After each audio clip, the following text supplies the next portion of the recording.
A very good evening and welcome to State of Business, our television's primetime business news bulletin.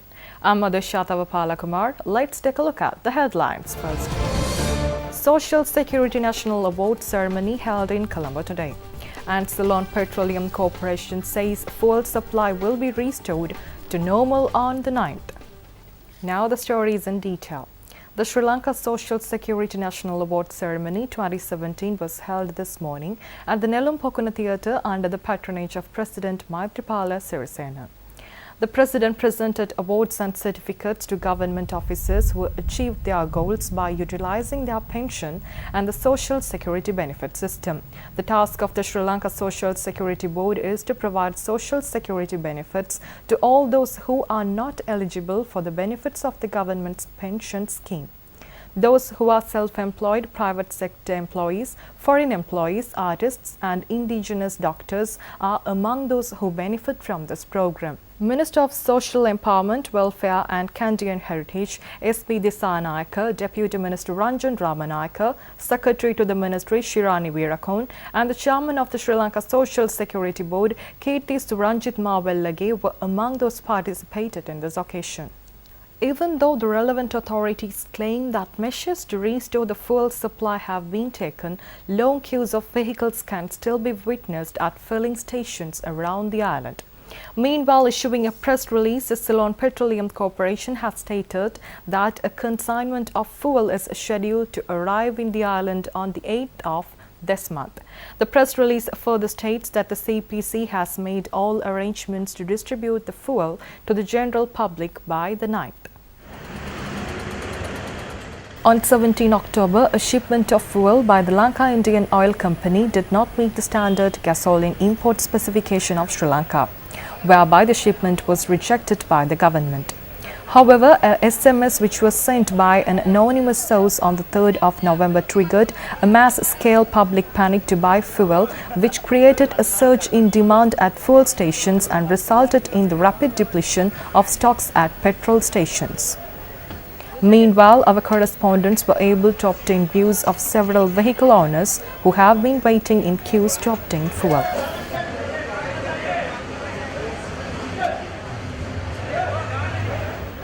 Addressing a media briefing in Colombo this morning, UPFA MP Rohit Abe Gunawardena stated that there was no oil crisis even during the war. MP Abe Gunawardena also pointed out that the reason for the current crisis is due to the insufficient number of state-owned oil tanks to store fuel. දැන් සාමාන්‍ය metric ton 25000ක් දවසකට පරිහරණය කරනවා අපේ රටේ අය petrol. අපි පිට රටින් පෙට්‍රල් ගෙන්නන්න ඕන. අපි පෙට්‍රල් ආනයනය කරන්න ඕන. එතකොට ආනයනය කරන පෙට්‍රල් ගේනකොට රටේ යම් අර්බුදයක් ඇති වුණොත් ඒ අර්බුදයට මුහුණ දෙන්න ලෑස්ති වෙලා අපි ඉන්න ඕන. මොකද හේතුව ජනතාවගේ දෛනික වැඩ අපිට අඩාල කරන්න බෑ. දැන් බාල නැවක් ඇවිල්ලා. ඉන්දියාවෙන් බාල නැවක් ඇවිල්ලා. තෙල් අරගෙන. ආපු නැව ඒ තෙල් නැව හොඳ නැහැයි කියලා දැන් අන්න නැව තියෙනවා තිරුකුණාමල වරායේ අවුට් හාබර්. වෙනම නැංගුරම්ලා තියෙනවා. ඇයි නැංගුරම්ලා තියෙන්නේ? ඉන්දියාවට යන්න බැයිද? නැහැ. බාලම යන්න ඕනේ. Let's take a look at more news after this break.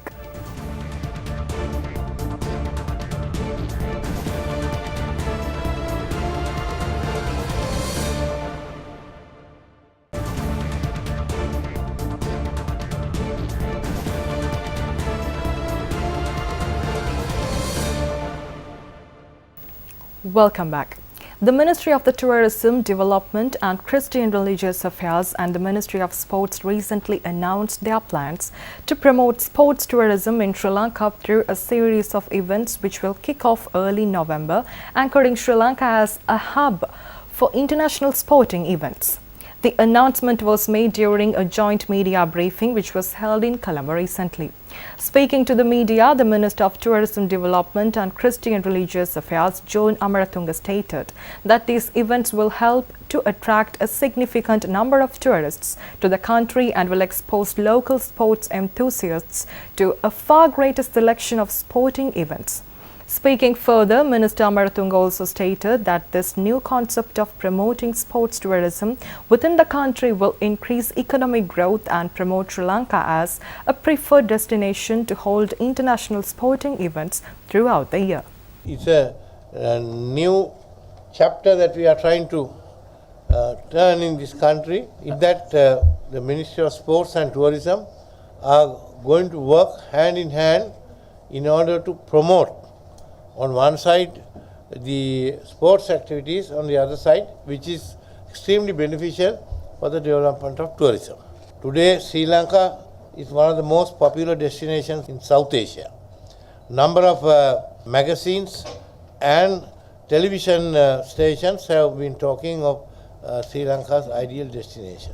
That is with regard to so many other things. But now we are trying to show that Sri Lanka is the ideal destination for these world sports events.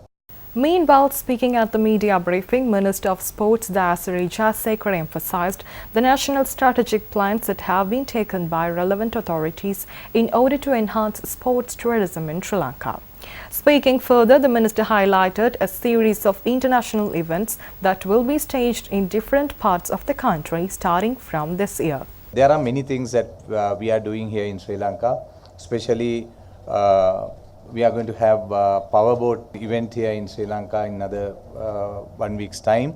Ironman competition is going to be held in next year. Go-kart tournament, I think Asian race is going to be here in Bandaragama. They have done a very good job, spending 600 million rupees, and they had a special go-kart track for all the go-kart racers. And in the meantime, adventure sports, I think they will also give you a small presentation that what we are going to do with that. And I must say that there are many things, kite surfing and all kind of sports events here in Sri Lanka in the near future.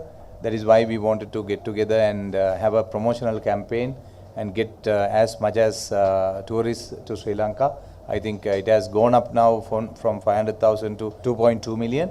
It is actually a booming industry in Sri Lanka, so sports is another aspect of it. That is why we wanted to have a cordial relationship with the Ministry of Sports and the Ministry of Tourism to get together and promote our sports event to attract all the foreigners to this country. I think from the Bureau, they have special budgets for that, but allocation, but we have to use it for the betterment of the both sports and the tourism with these funding. I think it is going to be a workable agenda that we are trying to plan. And cricket, it is very famous all over the world that Sri Lanka is a cricketing nation, all are saying, but we don't think about the other things that we have done. So I think the first time in this year, starting from this year, 2018, 2019, all these events are going to be planned accordingly. There are many things that we have started.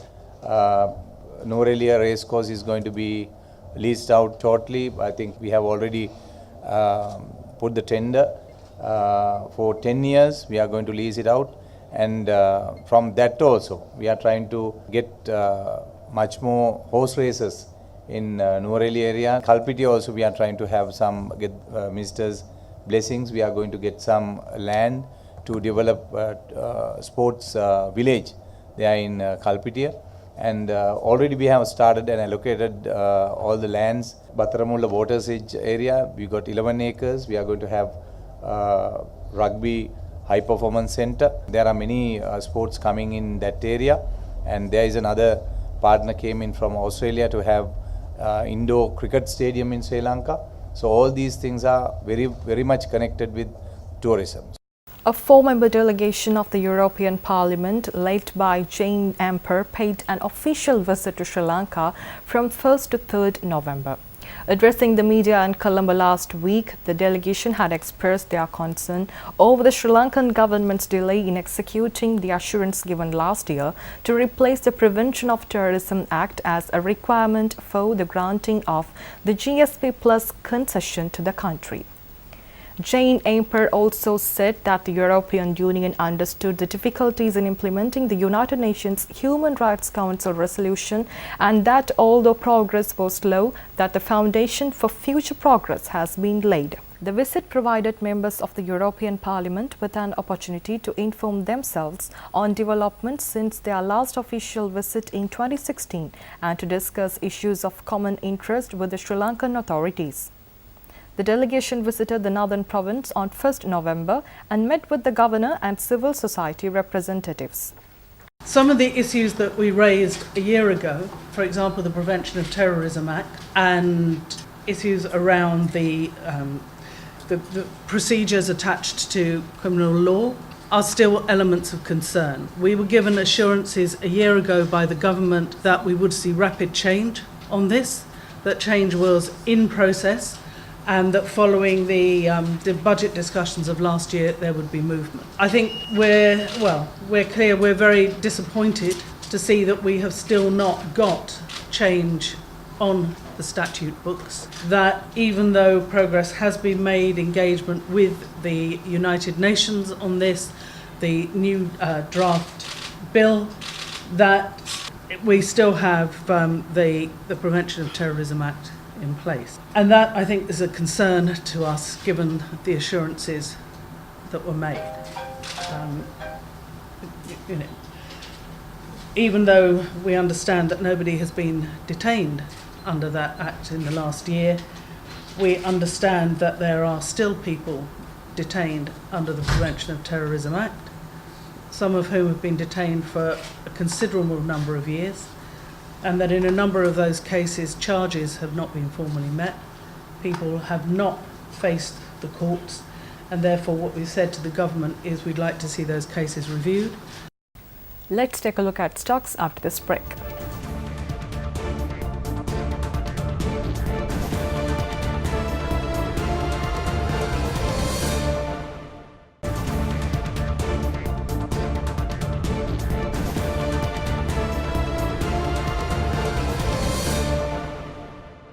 Welcome back. Trading at Colombo Stock Exchange ended on a negative note today. The all-share price index dropped by 18.75 points to close at 6,602.72. And the S&P SL20 index dropped by 15.23 points to close at 3,883.18. The turnover was 588.3 million rupees and 11.3 million shares were traded. Next is Forex rates.